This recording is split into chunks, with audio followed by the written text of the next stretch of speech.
নমস্কার। আজকে আমি আপনাদের শেখাবো একদম ঝরঝরে বাসন্তী পোলাও। একদম ঝরঝরে হবে বাসন্তী পোলাও। প্রথমে আমি গোবিন্দভোগ চালটাকে ধুয়ে শুকোতে দিয়েছি। চালটা বেশি এরকম হবে, তখন আমরা দিয়ে দেবো একটুখানি হলুদ,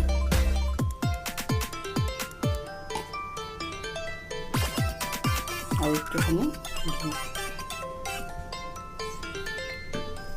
দিয়ে ভালো করে মাখতে থাকবো।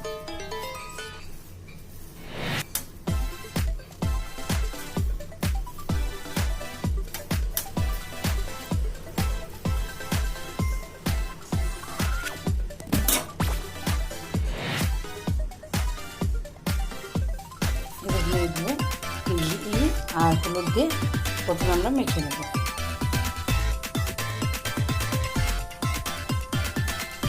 এবার কড়াইটা গরম হয়ে গেলে আমরা একটু ঘি দেব।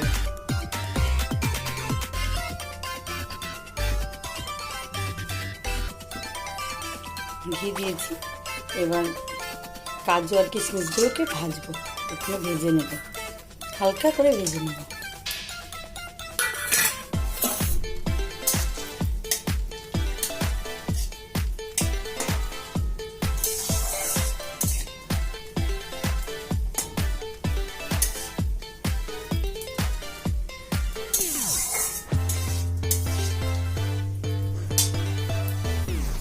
কাজু আর কিশমিশটা ভাজা হয়ে গেছে, একটু লালচে করে ভেজে নিয়েছি।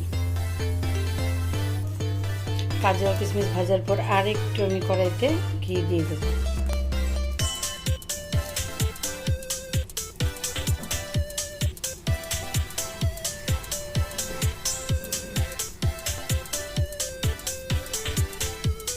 ঘিটা দেওয়া হয়ে গেছে, এবার আমি দারচিনি, এলাচ, লবঙ্গ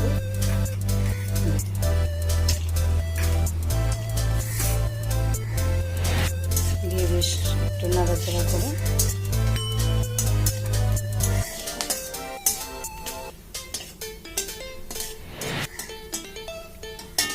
লালচে হয়ে গেছে, তখন আমি চালটা দিয়ে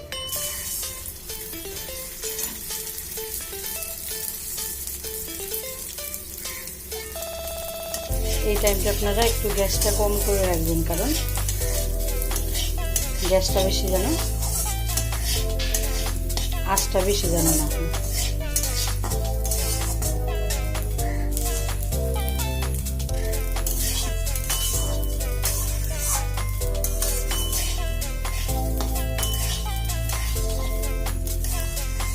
আস্তে আস্তে আমরা নাড়তে থাকবো।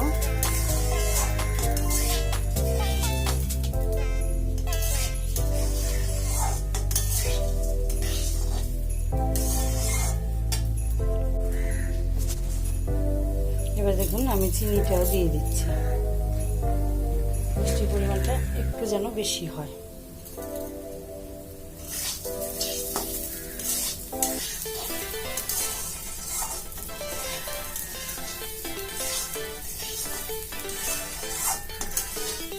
চিনিটা দিয়ে ভালো করে নাড়াচাড়া করে নেবেন, নিয়ে কাজু কিশমিশটাও দিয়ে দেবেন।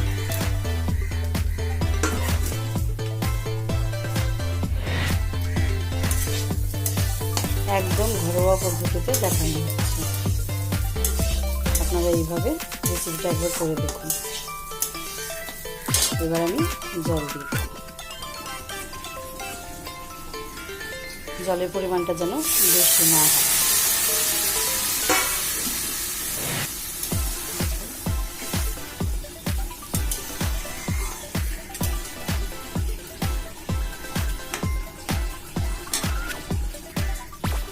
আর একটু জল লাগবে। এবার আমি গ্যাসটাকে একটু বাড়িয়ে দেব।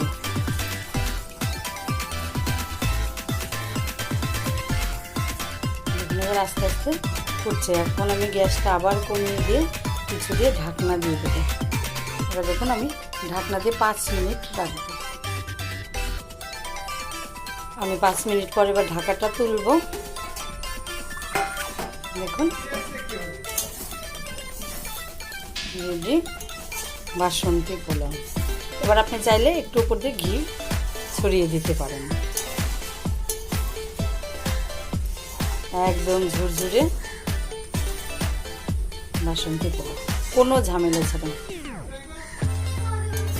আপনি তাড়াতাড়ি বানিয়ে নিতে পারবেন।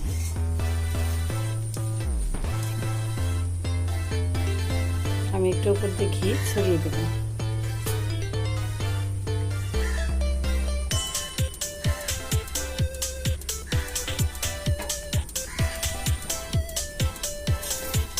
দেখুন কি সুন্দর ঝুরঝুরে বাসন্তী পোলাও।